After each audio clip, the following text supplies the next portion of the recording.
2.5 number 13, I'm supposed to show that this equation is... Exact. Oh, I'm supposed to check if it's exact and then solve it if it is? Yeah. Okay. So, this yields the thing that you guys were just talking about, which is, I hope it's not exact. Maybe if I screw up my partial derivatives, it won't be exact, and then I won't have to solve it. I feel like me and Jordan did this, and it was. Yeah, I think this is probably exact. This is like the nastiest one. So, 17, bro, come on. what should I be doing here? I should be taking a partial with respect to what to check for exactness? Y. Y. Or soft dy. And then this should be a partial with respect to x that I do there? And they're going to be symmetrical. Yeah, they look really symmetrical, so I think I've got pretty good odds of finding that these are equal. If I take the partial with respect to y, I think I got x over x squared plus y squared to the... And you differentiate with respect to y, right? X is constant. No. What do you? Oh, the derivative. Oh, okay. 5 halves. Good. Integrating. 3 halves. 1 lower power is 5 halves. You need to pull that 3 halves out, right? And really, it's a minus 3 halves. No problem. Except for it's cute stuff. Isn't that a minus 3 halves just on the bottom and then like you? I'm thinking about this thing as x times x squared plus y squared to the negative 3 halves power. Oh, because of the negative. Okay, yeah. So that's where my negative came from. And then I have a times the derivative of the inside, which in this case is 2y. Oh, of course. And some stuff cancels, but in the end here I got minus 3xy over x squared plus y squared to the 5 halves. Yeah, this is the easy part. Yeah, and then the other one, I'm a believer that the other one's going to be the same. I'm a believer. Okay, so once I believe that this is exact,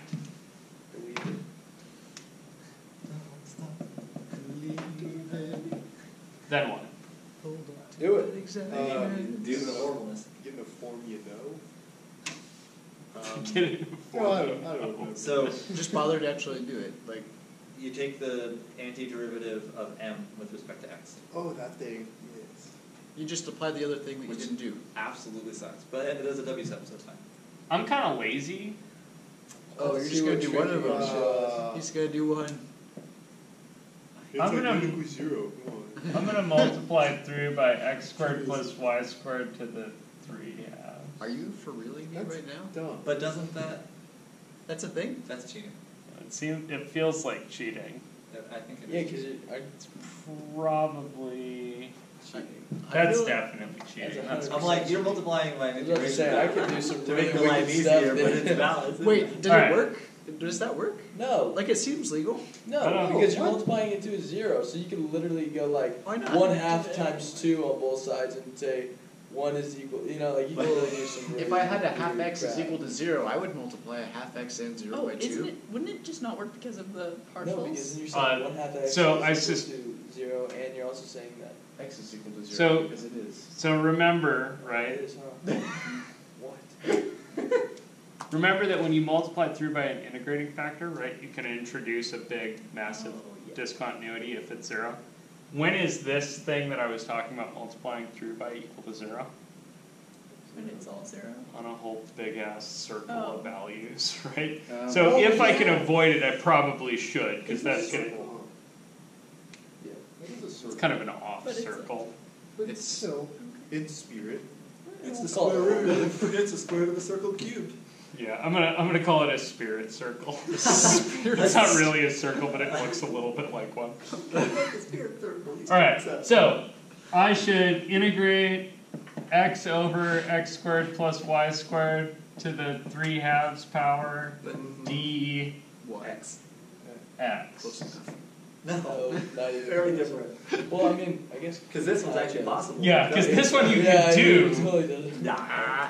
Okay, so I'm gonna let W be x squared plus y squared. Oh, and then it's just And 2, and then you throw the and half on then- the outside. dW is 2 Wait, X. Just X. the W substitution, guys. dx. Did you see that?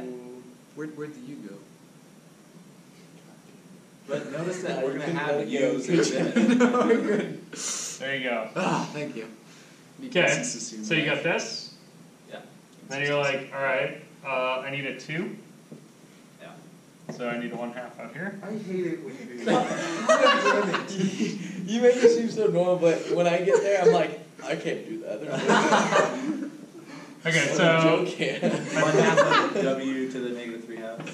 yeah, I think I got an integral of 1 over u to the 3/2. Yeah. So maybe I should rewrite that as u to the minus 3/2. Yeah. So you get a 1/2 u to the 1 higher power is minus 1/2 in this case, So, That's negative what you were 1. doing earlier, but yeah. Plus- divided by negative 1/2 Right, plus constant.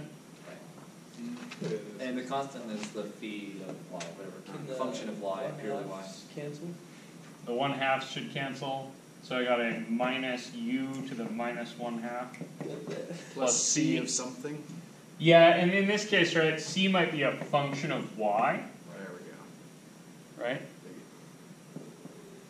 Okay, and I should really figure out what u was, so u back here was, so I got minus x squared plus y squared to the minus 1/2 power, plus some constant, might be a function of y. Yeah. Then you're like, alright, so if I differentiate this with respect to y, It's the same thing, but different. I think I get this guy, right? Or just see that they're symmetric, so you can just do it again and call it a day. So this guy, no, if you differentiate this with respect to y, No, I'm just saying integrate again instead of differentiate at all. oh yeah, you could integrate this.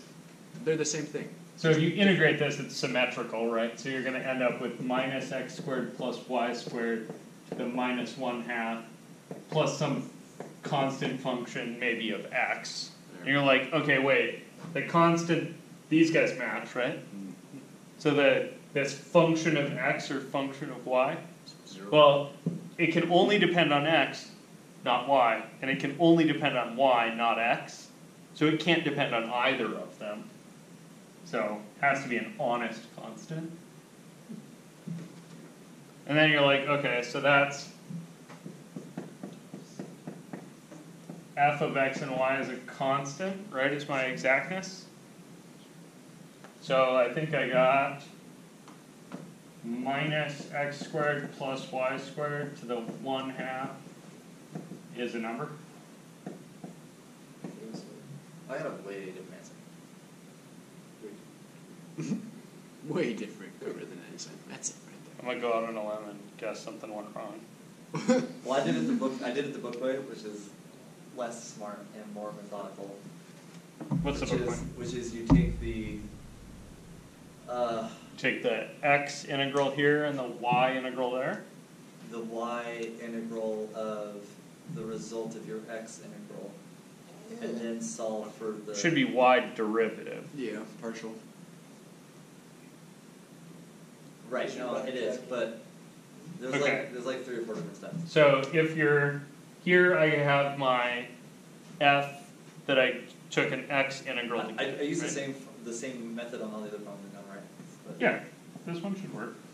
So if you take the partial with respect to y here, I took the integral of that with respect to y. no, partial, That worked on all the other ones. shouldn't have.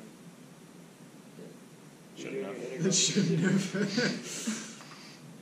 Did you watch the video? He applied a partial in the video. Yeah. Oh yeah, it's a partial for sure. Yeah. 5 to 1. I mean, cause you're thinking, Odds. so here's what I'm Majority thinking. wins. Here's the reason I'm doing this technique.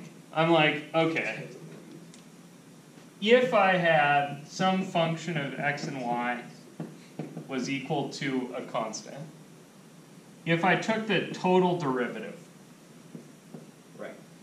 You give the I get the partial of f with respect to x dx plus the partial of f with respect to y dy is 0. Right.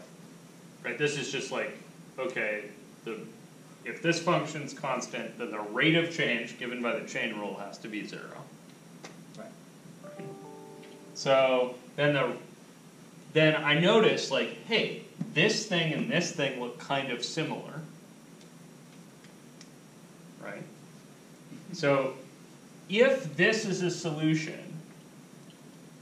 to this differential equation, then this piece here on the dx has to match this piece here. And this piece here has to match this piece here. So then you're like, alright, so if this is the x partial of f, right, then integrating this with respect to x should give me f. So can I just use finding a potential function work for that? Yeah, this is finding a potential function. This was last year. Okay. Yeah. So finding potential function is finding, and it's a two-dimensional antiderivative. That's all I'm doing here. And I'm finding a function that has this, comma that as the gradient. Okay. Yeah, it's the exact same technique. Cool. Here?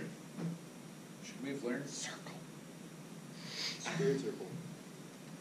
It's No, like that was actually a it's a circle. squishy circle. Circle. Because you can square both sides. And you get circle equals number squared, which is Alright. r squared. Questions, things? So it's the true circle. Okay. Yeah.